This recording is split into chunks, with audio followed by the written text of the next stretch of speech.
Good evening, ladies and gentlemen. Happy Saturday to you all. Hope you're having a wonderful start to the beginning of your weekend. And if you are in another country and it is Sunday when you're watching this, happy Sunday to you all. I know we have a couple of international viewers, so shout out to you all there. So basically, the question we're trying to ask today is, which gap do we fill next? This week has been basically a gap fill type of week, and it is going to probably be even crazier next week. We're going to quickly recap the market, then we're going to go into biggest winners and losers and key levels.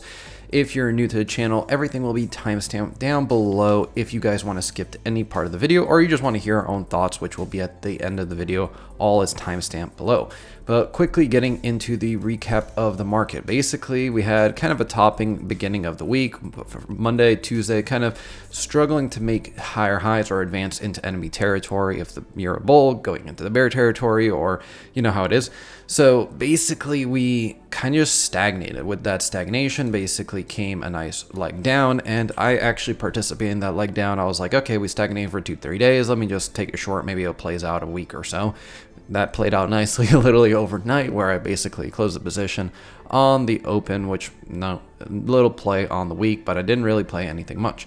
And I wasn't going to stay bearish on this whole entire move just because, one, you really had a big gap here and you gap down. That means any return, you're basically going through negative double price pressure, and it could definitely easily be a very bullish move. We gap down, defended the lows, pushed up, gap down again, try to break the highs, defended the highs. So a tick in each of the teams' belt. There wasn't really one team that won this week. If we jump over to the weekly chart, inside week candle not making a higher high on the S&P. And then if we quickly just jump over to the NASDAQ, we did break the weekly high from the previous week, but not the relative high that we established back at 472.34, and really just didn't much go anywhere. So kind of an inside week in the range that we were expecting.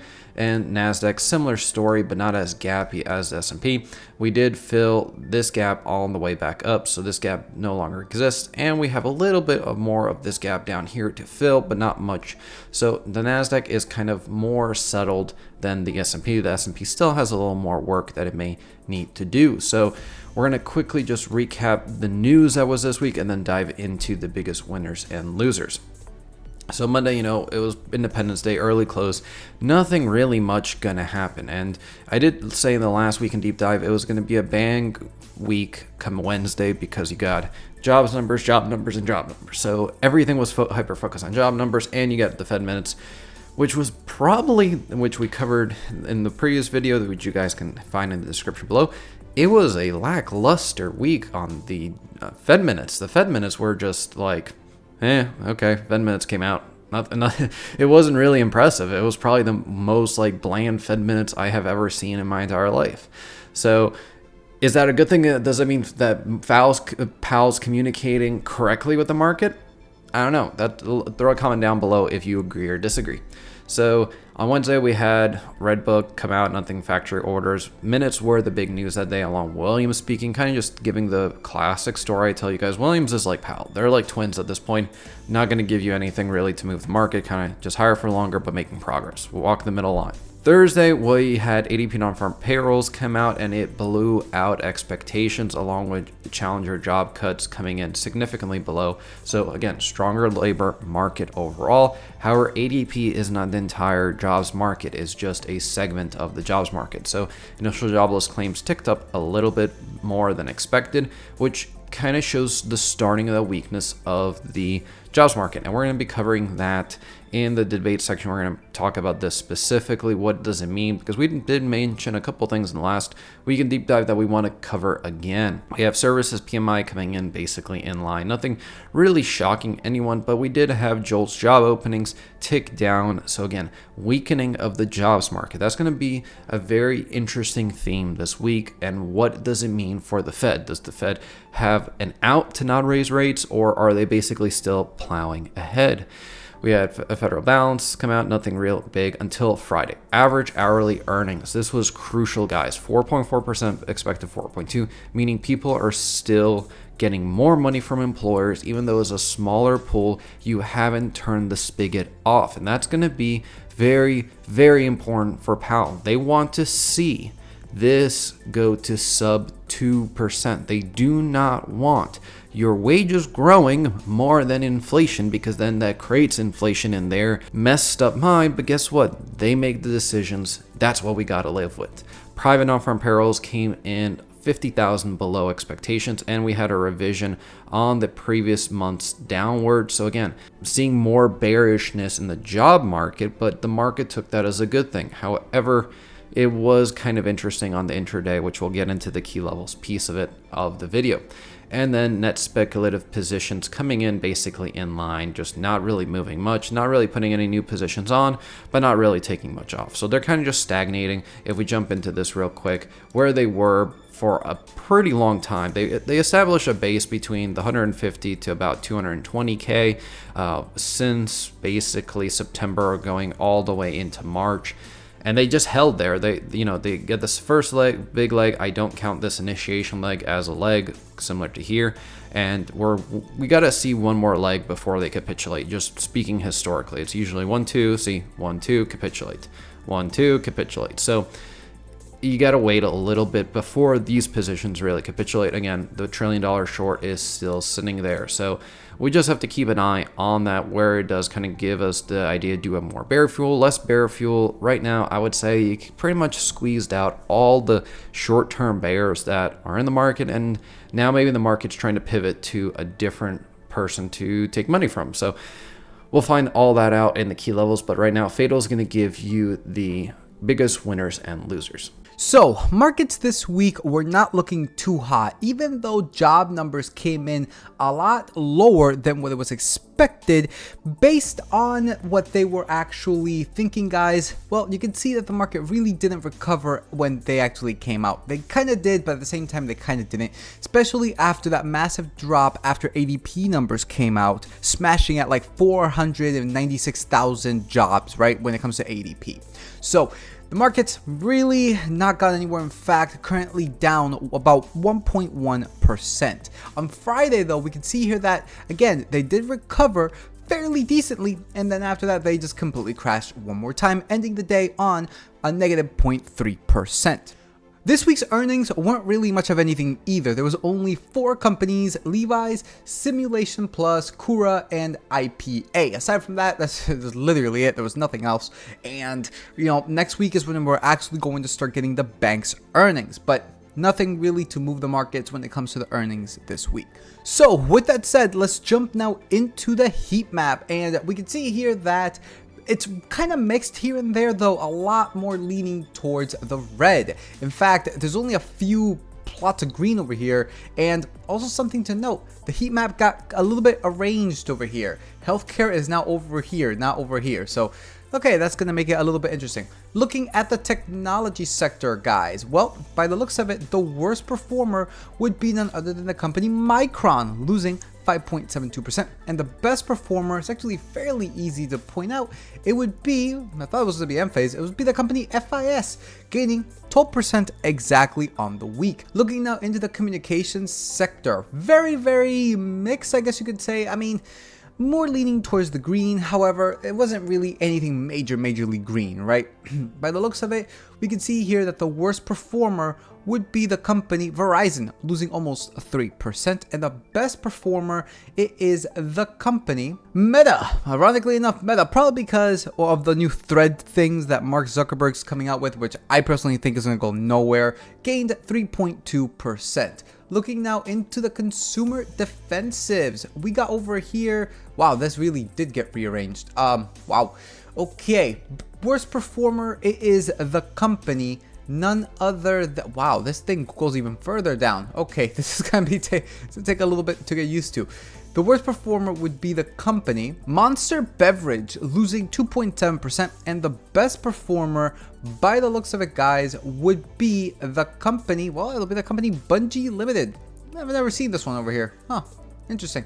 Yeah, gained 8.81%. Also, look at this, Archer Daniels Midland Company, 4.54. So, when it comes to the farm products, they did fairly decent. Looking now into the healthcare sector, kind of weird going into the healthcare after the consumer defenses, but oh well, it is what it is. Very, very red sector, as y'all can see right over here. It's most of it is red, right? Most of it is red.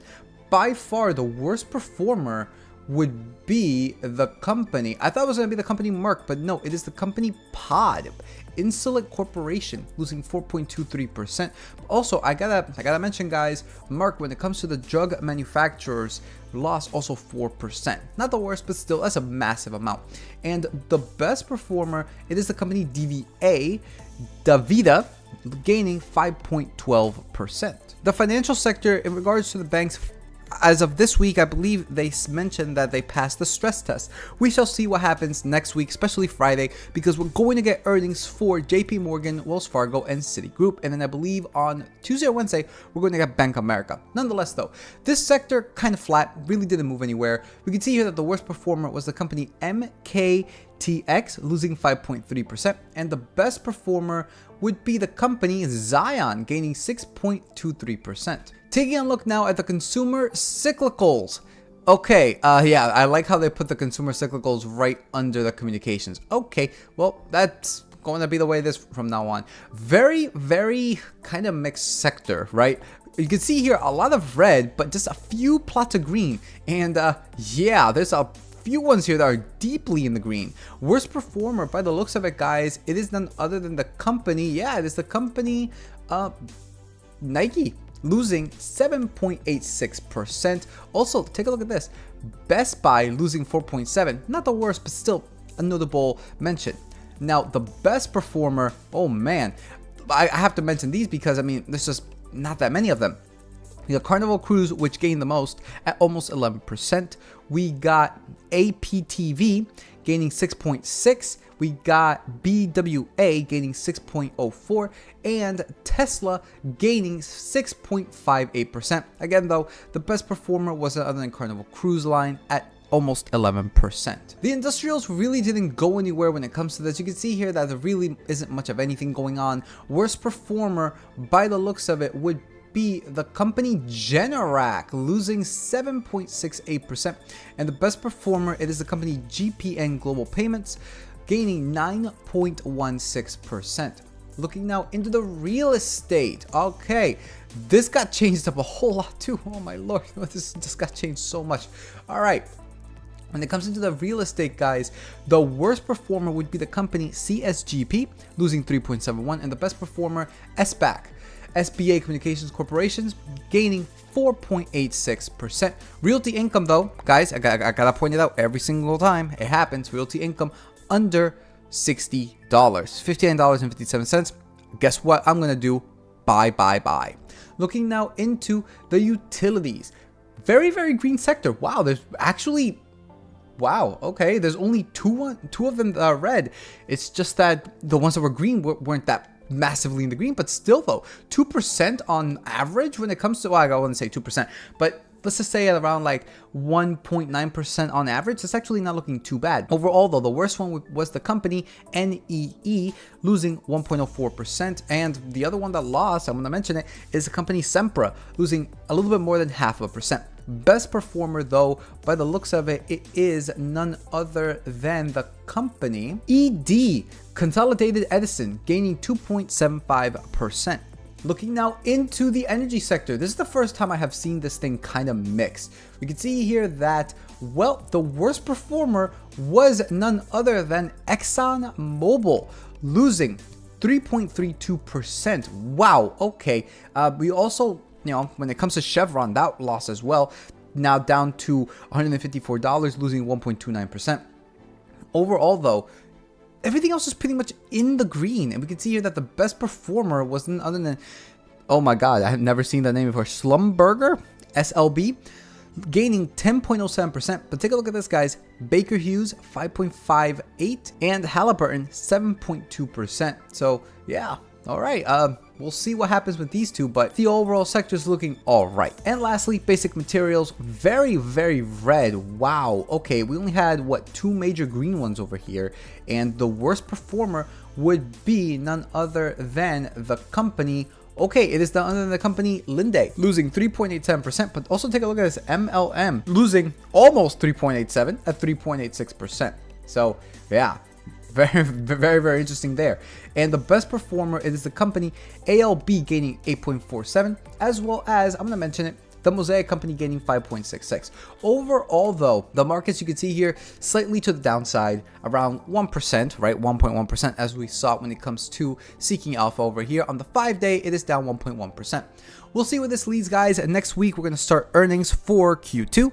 Obviously, we're in Q3, but we're going to get earnings for Q2. And the first ones that we get is none other than the banks, JP Morgan, Wells Fargo, and Citi. We will live stream those on Friday when those come out, as well as we're going to do a live stream for CPI, which comes out, I believe, the 12th. So if you want to catch those, it'll be at around like 6 to 6:30 p.m. Eastern Standard on the 12th as well as the 14th. So with that said, guys, that pretty much does it. Take it away, Mike. All right, guys, so looking for the key levels on the market is pretty easily to establish this week. We're actually going to call the support, the same support we had last week at 431.19. We're going to put an importance level on the level of the low of this week of 437.07. So if we start pivoting below that, then we really need to basically be looking more bearish skewed, because we're coming back down towards support and possibly the 50-day moving average. And that is currently sitting around 421. And the weekly volume on this move has been pretty anemic, and I say anemic for quite some time. We can clearly see that volume is going down, price is going up. So are we going to start getting that retracement leg now where volume starts ramping back to the upside and we start getting more bearish skewed? If you guys can tell, I am more bearish skewed this week than normal, just because I'm seeing a couple things that we're going to get into in a second that tell me, hey, I need to be cautious. I'm not saying go full on short, like, please, I'm not saying that. I'm saying that we could start making lower lows, but we haven't done that yet, and there's going to be a couple of graphs we're going to have to keep an eye on to understand that. The top support's going to be that weekly range again at 444.30. That's where basically we're going to look for the breakout. We break out of this range, and hey, Bob's your uncle, to the moon we go. So NASDAQ is going to be a similar story. I'm going to jump through the key levels real quick, and then we're going to go into some interesting things on the chart. Same support level as we had before, 357.59. A interesting pivot point now is going to be that 364.47 level, which I'm actually going to snap that line again for you guys to 364.52, just so we have a clear level, and then resistance at the 372.34. So NASDAQ really hasn't changed much. Again, similar to S&P, volume going down, price going up, classic volume divergence on the weekly. So just jumping over to the S&P on a daily graph, I want to show you guys a couple things. And this is what my thesis is revolving around. Keyword thesis, it's not the whole playbook. You are basically filling in this price action zone or area of price right now where you had a lot of price transacted. It fills out the profile of volume around this level, and you got a bunch of stuff that could be going on. We could be easily setting up an A to B pattern on the way up that completes around the 450 level, and that number just comes up in so many analysis numbers, so we definitely have to keep an eye on that. That would be an easy target. You break above 444, ride it to 450, easy money there. You're looking at about a nice 1.35% pay for a short-term play if you're looking for that. Now, let's say you want the rotation to the downside. Well, you kind of invalidated this A to B pattern on the way down, so now we have to see if we got an A to B, B to C on the way down, which really completes right back at these levels, so I don't validate that pattern. There isn't currently any patterns, or you could theoretically say that this is your A to B, B to C leg, which has a minimum 435. It's not really going to be a huge move down to the downside. So again, why am I saying you have to be cautious to the downside is because you don't have a clear pattern to the downside. You have a clear pattern to the upside right now on the A to B. However, what is important is that we had a red day with a lot of volume. It was the close of the week. We had a nice red volume, and again, on the weekly graph, we basically closed lower than we opened on the week. So a bearish week, a start to a bearish week. And then there's other factors that we're going to be going into. And please, guys, please remember. And guys, banks report Friday, so it's going to be an interesting week as it is, and we just have to keep an eye on that because it's going to turn the whole market and set the sentiment for the week to come. So we just have to be cautious about that. However, we do have an upper gap here that we can basically try to fill, but I wouldn't necessarily be looking for that gap fill. If you get the rotation to the upside and you look like you're going to start breaking above, let's say the 440 level, then we may get that rotation to the upside. If we come back and retest that pivot of 437.06, then we're probably heading down to the downside. Now, some of the interesting graphs on the S&P. And this is where we're going to go through a couple companies. And this is where you determine and have to look which way we may be going. And this is where I'm going to show you some bearish signs that are forming. You're breaking your uptrend on the S&P. This uptrend was created back from the May push where we retested recently in June. And now we're back here again, really flirting with it. Before you had sharp bounces on it. Now you broke below, pushed back up, and now you closed below it. And that could mean that we have a shift in the pattern. You had the smart money flow indicate that you're basically pivoting on this lower candle here. This push up really indicated the conviction in the bears to then push us down lower. You're right at this trend catcher support. So we just have to see how this all plays out. I'm not saying you're going to get the flush down right now. I think you get that in September. And I'll show you a couple of my theories of why I'm saying September or October timeframe. As you can see here, we do have support around that 432 level, which if we go back to where 432 sits, is where the previous week high is. So again, this area, that pivot, I expect to see a curvature at that point and bounce possibly, and then form the lower high, which establishes the double top, and then we could go lower. I do think this could be a double topping pattern here, and we could head much lower. The weekly on the SMAs are showing some weakness, and as you can see here, the MACD is starting to curl. This is just plowing tight as all can be. Same with the RSI. We just haven't it pinched yet. We are hitting a price action zone on the S&P, so we definitely could go lower. With the NASDAQ, similar story, tight, and plowing in near a reversal zone with a big pivot point, which was 357.07, which comes back to these areas of supports that we've had previously, where right before the drop in January of 21, that's where we were basing out finding support. We broke through it, really haven't had a retest of it, meaning it is still resistance at that point, fresh resistance. So again, this is an area where you might want to see a possible fake out where we run up to it, tap it, come back down for the rotation to the downside. And if we look at Apple, Apple's going to tell us a couple things. So if we look at Apple on the daily graph, we can clearly see that we've had this massive uptrend, a lot of support on Apple. So that's why Apple on the way down, it really is going to have a really bad earnings to send through a lot of these levels. But I think stair stepping down for Apple, if it ever comes back down, would be the way to go. Right now, you can see that we haven't broken this trend line yet, but we are starting to test it. That trend line will stop the market from going up. The real test for Apple is when we get to this white trend line, which comes back from its run from the 140s over here back in March all the way to now where we're at 190. So again, we have to just be cautious about basically how this all plays out, and we have to see if Apple breaks both trend lines. It just breaks one, would you just get the pullback? Do you get the pullback to about 185 and people start buying it up? I don't know. We're gonna have to see how it all plays out. And similarly, if we go to like Nvidia definitely looking like a head and shoulders on the daily here, starting to carve out that right shoulder, left shoulder, head, right shoulder. So do we see that complete to the downside, or do we see Nvidia just rip your face off to the upside? The MACD is cross bearish and you're going sideways, so it could mean that you have the possibility to rip up, but I don't like a lot of these selling tails on these daily candles, so we definitely could see more carnage ahead.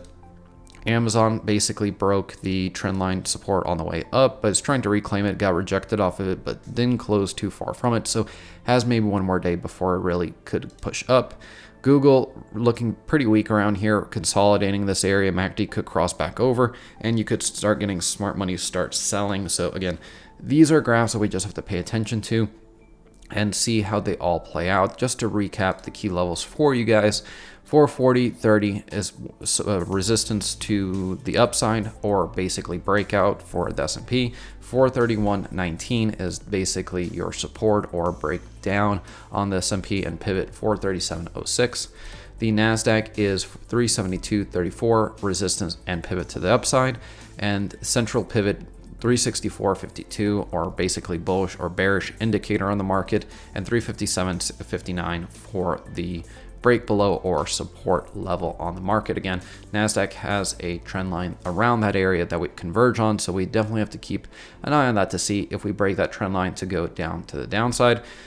And we're going to jump into the VIX, dollar, and yields, and a couple other banking graphs that I want to go over with you guys. But first, we're going to start off with VIX. VIX had a pretty strong day the last 2 days, but sold off on the last day. Natural with the market going the way it is. You had that initial volatility spike, tried to get back above the 50, which you haven't been back above for quite some time. Got rejected off of it. So do we come back down and start retesting the 12s? That's if you get that blow off top pattern. I think right now VIX could consolidate around this area and basically push higher. So that should be a warning sign that, hey, VIX is not dead. It held this trend line. So let's see how it all plays out. If it breaks this trend line, then yeah, all-time highs, here we come. But again, that's where I'd be cautious on the market just because VIX is showing signs of strength. If we just go over to VIX on the daily on Luxalgo, we can clearly see MACD is separated from one another and the smart money flow is really going bullish into it. And we're starting to get indications of bullish inflow. So do we see VIX kind of just start making support? Right now we have a sell signal here, which we haven't really had a closing or bearish exit yet. So we could come back down, let's say into the 14s and 13s and see where we go from there. But again, we have to keep an eye on this. It's not necessarily something that has to play out. It's just a good thing to keep an eye on. Dollar basically just going absolutely nowhere, where it really can't decide where it wants to go. If I was looking at it from a pattern perspective, looks like a descending wedge, which is bullish in a sense just because you're creating a floor that you could break to the upside. But again, you could break the support level here around the 101 to 100 area. If you break that, you're definitely going lower, having a strong move on the MACD and selling pressure on the dollar. Again, dollar is a basket of currencies, so as other currencies raise interest rates, is going to weaken the dollar, which could mean bullish or bearish for the market. But it really, I think the two have become disconnected at this point. It's something that we have to keep an eye on just to see if we have any telltale signs of a big shift coming. But I don't think the dollar is going to indicate any minute shifts in the market. I think the regional banks and yields are kind of your more go-to for that. And just quickly jumping over to KRE forming a base around this area. It's actually above the 50-day moving average and is sandwiched between a lot of these support and resistance zones. So I don't think that we get a meaningful break in the regional banks until you get their earnings. I think you have to wait till you get their earnings to basically determine if they're going to go bullish or bearish. Right now, you're pretty much going to be sandwiched between 43 and 38 and just kind of bouncing your way around there. You are trending bullish, but again, it's a very weak trend, and this could be viewed as a symmetrical wedge that you could be breaking to the upside now. But again,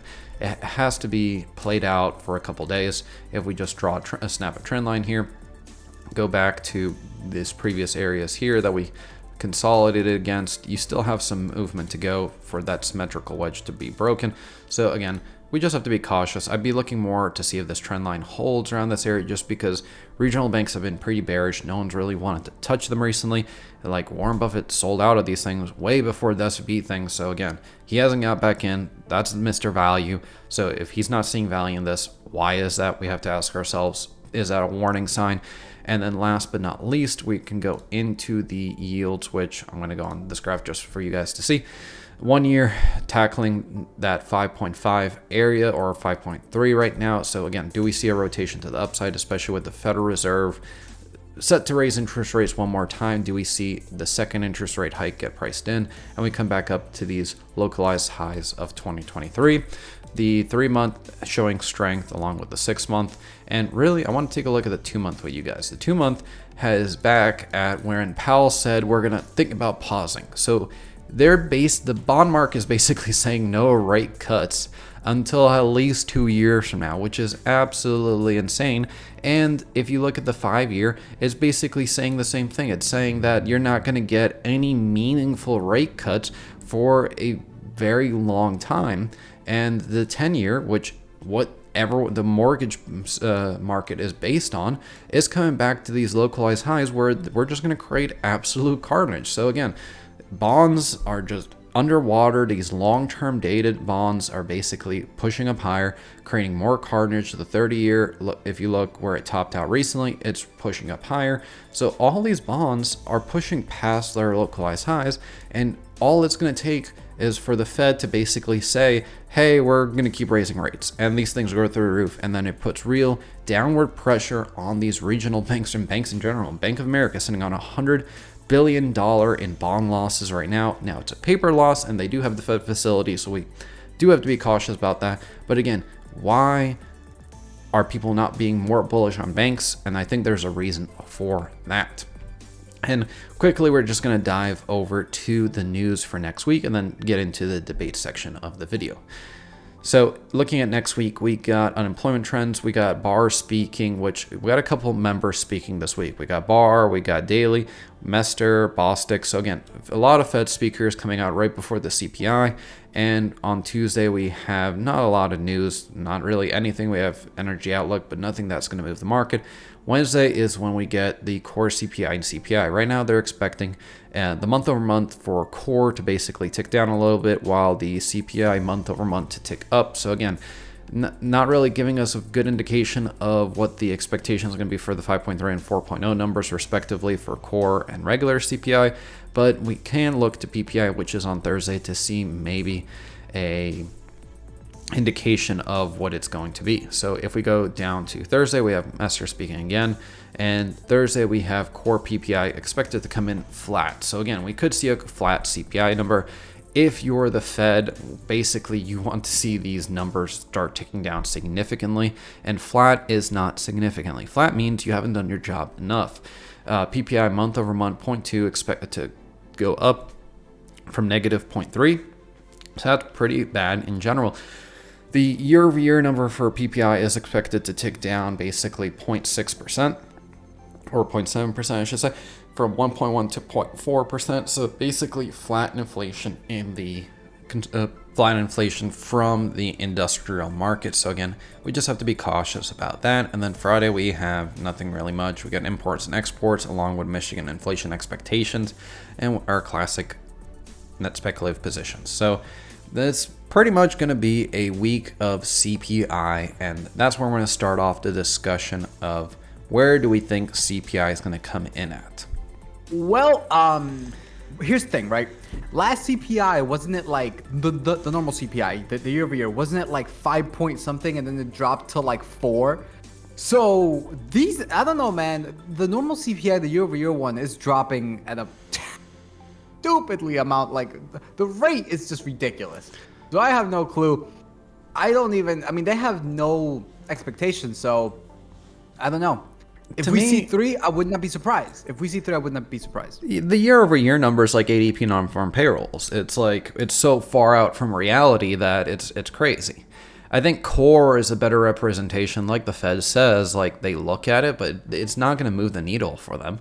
They're focused on jobs and PCE, but core CPI has been pretty stubborn. 5.3, that's not 2% progress, and until we get 2% progress, it's just gonna be, you're gonna have a sticky Fed. The Fed is basically gonna be like, okay, CPI is going up. Congratulations. CPI is going down. Congratulations. We don't care. Yeah, no, I agree with that. And honestly, I would not be surprised if core CPI goes down by like 0.1.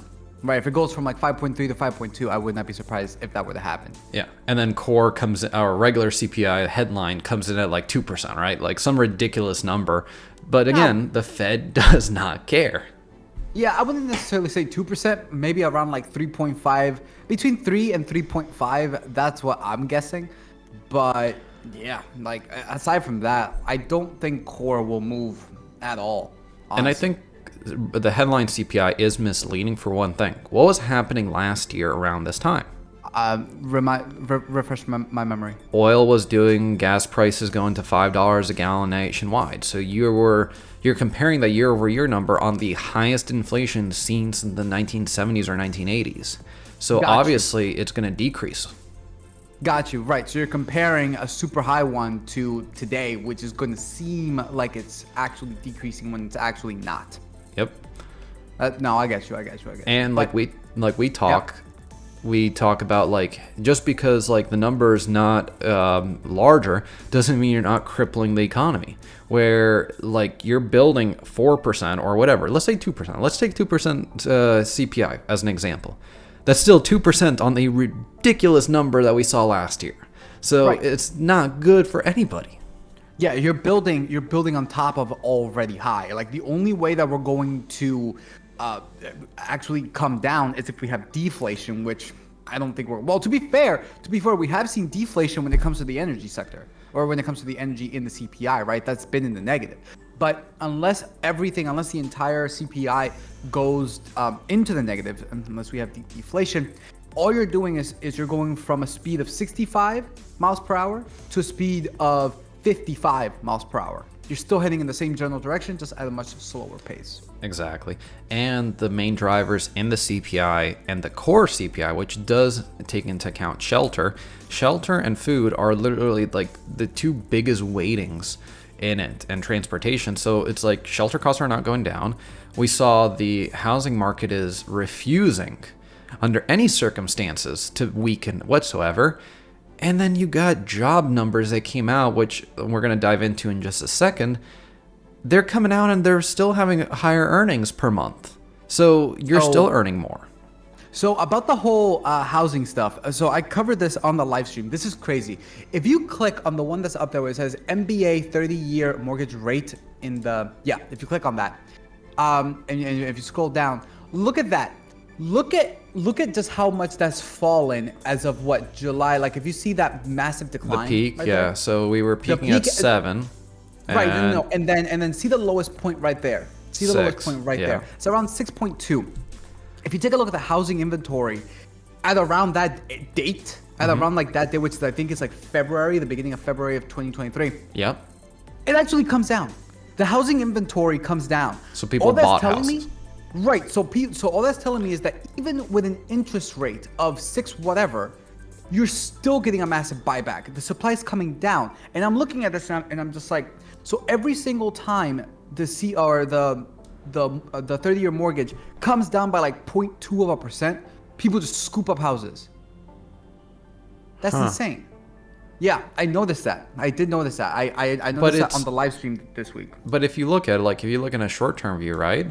You get your lull, then you spike back up, you get your lull, you spike, but like it's always returning to this base of 7. Like you're creating a solid base around 7, between 7 and 6, right? Because the perception in the bond market is you're not going to get lower rates for 2 years per the 2-year bond. And they're basically like, what do you think this is going to happen to housing when the Fed says, hey, 2 more rate hikes or 3 more, insert in rate hike here, right? Do you think that when it dips back, like let's say it goes to 7.5 and then it dips to 6.5, are you going to get the same reaction? That's what we've been seeing, right? That's what we've been seeing, and that's the concern. But all of that isn't taking into account a major category, and that, or I wouldn't say category, a major effect, and that is student loan repayments. True. So during the live streams, I had a Bloomberg up. And they kept talking about, they kept talking about housing. And I'm just like, they're not taking into account the fact that in September, people are going to lose that income, or I guess they're going to lose that disposable income. Disposable income that was supposed to go to student loans. They're going to lose that. And I actually looked it up. If you look up the average student loan payment, it's exactly what I said. It's around $503. I said $500. So that's a $500 difference per month that people are going to lose. And that's, if I do the math real quick in my head, that's about like 150,000 to about 200,000 roughly home value difference on a mortgage payment. So like, let's say you could afford 2,000 and now it's 1,500 plus everything else that goes along with a house. So it's really more like 1,200. There's no, like, you're talking about like buying like a tiny house. You're not looking at these like bigger inventory houses that are on the market, and even the small houses, like a 2,000 square foot a house around here goes for like 350. So you're not being affordable under any circumstances. So now apply that to the fact that when 30-year mortgage rates fall by 0.2%, supply goes down. It makes no sense. It literally makes no sense. It's because the FOMO. It's the same one we see in the market. We see the same FOMO in everything. Yep, I 100% agree. So that's just something that, I noticed this past week. But I guess let's talk about now what actually happened this week. And the first one was like, then the second one was just, it was just completely crazy. Oh yeah, so ADP non-farm payrolls coming in ADP, at 500,000, 500,000, bro. The market crashed. Like I saw this live. It was just an instant crash when it came to the market, instant. And yeah, it never really recovered after that. Even after the non-farm payroll, the official ones came out, which if you want to scroll to it, they came out to be at around like what, 209. One of the guys I follow is interesting. He always talked about how ADP was so far off, and then they recalculate how they did it, and they became in line again. And then literally the next day that it comes out, we have that situation where non-farm payrolls is like left field, and then ADP is like all the way in the right field, where it just like two worlds separating one another. Yeah, no, 100% agree. And we've noticed that. Like we've even noticed that, but. Even with that 209,000 though, the fact of the matter is that the market still did not recover. They tried. They tried. Well, it did try. And you know what's funny? I kid you not. The second that number came out, I'm like, oh my God, 209. I went to seek off. I'm like, it's green. And then before it could load, it was up 0.51%. I'm like, how am I able to predict that? That's because they do it every time. They do it every single time. Yeah, absolutely. And it's actually interesting because I did find an article on Seeking Alpha as to why it actually fell. Like as to why the markets actually fell, seeing the $209,000. And the reason is because even though it's 209,000 below expectation and below the previous, the reason is because it's still below the norm. It's still above the normal. Above the trend. It's still above the trend as to what they were expecting. Remember, I even saw Wall Street Journal said, in order to get a pause or to get rate cuts, we need under 100,000 jobs and a CPI month-over-month, core CPI month-over-month of 0.1. And another interesting thing, I covered this in the news section of the video, that this number, the average hourly earnings, that's what actually the Fed is going to look at. They're going to say, okay, we want inflation at 2%. You can't have sub 2% inflation when people are earning 4%. Just to them, the math doesn't add up. Where they're literally like, okay, so 2% of basically competition for goods. But if you have 4% wage growth, you can't, in their philosophy, in their messed up philosophy, as I say, but in their monetary, but again, we don't monetary theory. Yeah, and we don't make the decision. So our theory of whatever, it doesn't matter. It matters what they think. That's what everyone has to get through their thick skulls.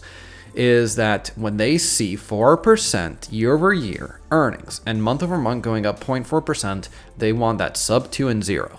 They basically want no month over month growth and basically a 2-year growth where you just get tiny spikes throughout the year on the month over month to give you that 2%. Right now, they're not seeing any progress. Like this is like the same way everyone was saying, oh, CPI ticked down 0.5%, right? Remember when everyone was cheering and the Fed came out and basically said, why are you guys cheering? Like, this isn't progress. Same story here. This is not progress to them. This is me and you went through this exercise last time. We went through and we saw, going back in history, when they were sub 100, what was 150 or 100? It was sub 100,000. So sub 100,000, you see lulls of 150 and then it just spikes right back up. So the same way with this, it's like, okay, we're at 200. I've seen it be at 170 and spike to 350,000 the next time. So to me, if I was a Fed member, I'd be looking at this being like, okay, congratulations. This is about like 1% of progress. You still need a very long time of below trend growth, as Powell would say, and a weakening in the jobs market, a weakening being like job losses or open jobs curling. Because remember, they're looking at JOLTS job openings as another key metric, and they're seeing like this number get revised higher for the previous month, and then this number come in basically, I would say in line. It's the same. It's Yeah. the same. So Right? whatever you lost this month, you gain on the previous, right? So the net job openings is the same. So the Fed is basically saying, yeah, that's not progress. Like they're literally looking and be like, okay, well, that means we got to keep rates longer for higher. Like what I've noticed is that you have rates going like they say, okay, we got to hold rates for a year, 6 months, then a year. Now I'm hearing 2 and 3 years getting thrown around. In a matter of a month or two, the narrative has changed completely. You have one of JP Morgan's best and economical analysis guys coming out this week saying a hard landing is the only option. Wow, I didn't even know that. Okay. Yeah, that turned the market. Like when an analyst came out and the market was like, oh, like every time they hear bad news, right? They get this thing of like, oh crap, they run away. And then they go snort some opium, and they just come right back. Yeah. It's like they want the confirmation bias to be like real. Yeah, right? they take any they justify their confirmation bias. They take any news and they basically just say, okay, that's good news. Run it up. Pretty much. Yeah, pretty much. And I don't necessarily know what they're thinking about when it comes to rate cuts. I don't know if you have that pulled up, but like how many believe that it'll be this much or that much. So we can actually pull it up. And so again, we still see the 93% on the basic next meeting. I think that's not going to get disputed. I don't foresee this changing whatsoever. Do you? 93% increasing. Yeah. 25? Okay. Well, the next Fed meeting is on July 28th. Yep. Which is 2 days after PCE. Oh, like that couldn't come in at a worse time ever. After PCE comes first. I know. I'm saying that couldn't like crank that volatility up to like about 30 or 40. I personally I saw that and I'm just like, why? Come on, like couldn't you have had the PCE come in first? Or sorry, them come first. Oh wait. Oh yeah, no, PCE does come first, right? No. Yeah, it has to. Yeah. Man, okay, wait. Yeah, I'm getting that confused. I am so sorry. I'm getting that confused. PC comes first, then Fed. Yeah. So that's gonna be a bloodbath. Yeah, no. and then if we go No, I don't no, Mike, I don't believe that that's true. No, I think Fed comes first, then PCE. Look that up real quick. Go back to the economic calendar and go to around like the last week of that, because I'm fairly certain I read that right. So yeah, it's around like the 20. So the 28th. The 28th is PCE. Yeah. So that means we get Fed decision first. On the 26th. On the 26th. No, on the 26th. Yeah. Yeah. Fed interest rate decision 26. Yeah. Okay. So I did get that right. Yeah. Yeah. So that's gonna be a doozy. It was the opposite. Well, no, we're getting the Fed rate decision first, then PCE comes in. So what happens if you get a pivot, or like, oh, we're not gonna raise? Oh no, like Powell says, okay, well, we're gonna raise rates now, and then we may not raise rates again, right? We're gonna be data dependent, and then PCE comes in as like a murder number going up, and it's just like, okay, well, that aged like fine wine for a day or two. I don't necessarily think that Powell will say that they're going to. I mean, he clearly stated we're going to do 2 or 3 more interest rate hikes this year. Unless we get like a massive decline. I mean, like a massive decline. Like I'm talking about like an entire percent on like core CPI and like a pretty big drop in PCE. Unless we get that, I don't think we're going to get that. Fair enough. I really don't think we're going to get that. And so. Yeah. With the Fed CME tool right now, you're seeing about 30%. This was around 43. So the market's still pricing in that only one more rate hike. So that meeting can be a really big bombshell of if Powell says it may be appropriate to tighten further in the future. Like, his famous line that he always walks that line so well. Mm-hmm. Or he may just finally be sick and tired of all these bulls and basically be like, you know what? We may have to raise rates 2 more times this year. And then that's going to be the freight train. I mean, I personally don't think he cares about the bulls and all that stuff. I just think that it's, I think he's solely looking at the inflation and when it comes to jobs. And even though jobs did come down, although it's still above the normal. So, and I think what's your thoughts if we see some carnage in the regional banks? Because the regional banks are going to report prior to their Fed decision, similar to how like the March meeting was. And the Fed has now seen that a failed bank or two failed banks actually don't affect monetary policy. You don't see tightening per se, because every time they're asked about it, they're like, well, we really haven't seen much of a tightening. Originally, they thought, hey, it's going to be a lot, or it's going to be equivalent to one rate hike. And it came out to be like nothing.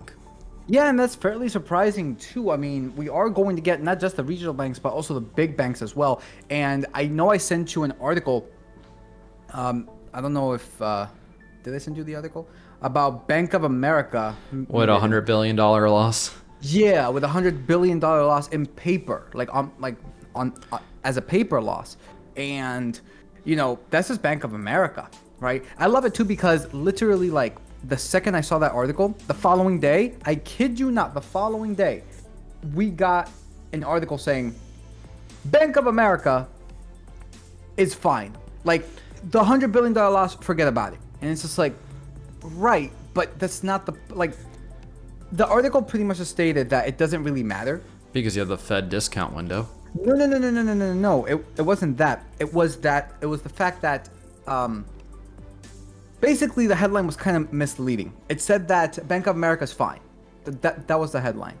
But if you go to like the last point, and I'm like, this is lying by structure right here. Man, I thought Seeking Alpha was better than this, but the guy who wrote that article completely lying by structure. The first like 4 points mentioned Bank of America is fine, Bank of America is fine, and then the last point was, even though Bank of America still has a lot of assets and can cover this loss of $109 billion. It still has a loss of $109 billion. I'm like, that doesn't take away from the fact that it has it. Like, it's so stupid. So we have $109 billion in Bank of America. We have no idea about JP Morgan. If that's Bank of America, I can't imagine. There's actually a Fed article that came out that showed almost every single bank, regional and big, having losses in the billions and millions, or hundreds of millions. I think JP Morgan was 40, Wells Fargo was 40, and then Citi, I think, was 25 billion. So all these banks, because, you know, their entire bond portfolios have basically been turned upside down. They're continuing to be turned upside down. But again, you have the Fed emergency lending facility, you have the discount window, and these bigger banks, if they have more money to move around versus a smaller bank that doesn't really have that option. They don't have that ability to just shuffle assets around. They have a smaller piece of the pie to play with. So the bigger banks, yes, they're susceptible to the same thing SVB and FRC had, but I think you'll see the carnage first in the region, because there's nothing in the bond market that's going to happen to a big bank that's not going to happen to a small bank first. Like, if you have bank runs, you're not going to have bank runs in the big ones first. I think you're going to have the small banks first, unless there's some, let's say, commercial real estate bomb sitting in one of these big banks. Then you could get like the MBS 2008 crisis that pops off, like a Merrill Lynch, Bear Stearns or Lehman Brothers type event. That's where I could see some of the bleeding take hold in one of these banks. But until something like that happens, which you're only going to see like in an instantaneous moment, I think that the focus has to be on the regional banks. You have like the PacWest, the Western Alliance, those banks. And I think you're absolutely right. I mean, when FRC and SVB were collapsing, what did we see? Bank of America, JP Morgan, Citi, Wells Fargo, all of them got an influx of customers, right? Yep. Especially after Yellen was just like, we're not going to cover small banks because they don't affect the economy that much. So what did people do? Okay, we're getting out. We're getting out of Dodge. So no, yeah, you're absolutely right. I think we're definitely going to see an impact more on the regional banks, specifically PacWest, right? We definitely have to keep an eye on that one. When that has earnings, it's going to be really, really interesting. But aside from that, guys, we're also having earnings this week. This week is going to start earnings, I believe, on Friday when it comes to JP Morgan, Citigroup, and Wells Fargo. So we are going to live stream those, and we're also going to live stream on the 12th, whichever day that is. I think it's a Wednesday or Tuesday. The 12th is a Wednesday. So Wednesday we're going to live stream when the CPI comes out, at around like 6:30, 7 p.m. Eastern Standard. So if you guys would like to see that, make sure to stop by. And of course, we're going to, earnings season's coming up, so that's gonna be fun. That's gonna be fun, like it always is, isn't it? But I think those are pretty much just going to end it here, everybody. If you like, comment, subscribe. It really does help here on YouTube as well as Rumble. Hopefully I did a better job not interrupting Mike this time. I know I got a comment last time being that, but I think I did a pretty good job this time. And yeah, guys, that's the best way that you guys can help us. It is by liking, subscribing, commenting, and helping us grow the channel. So with that said, peace out, and we'll see you all next time.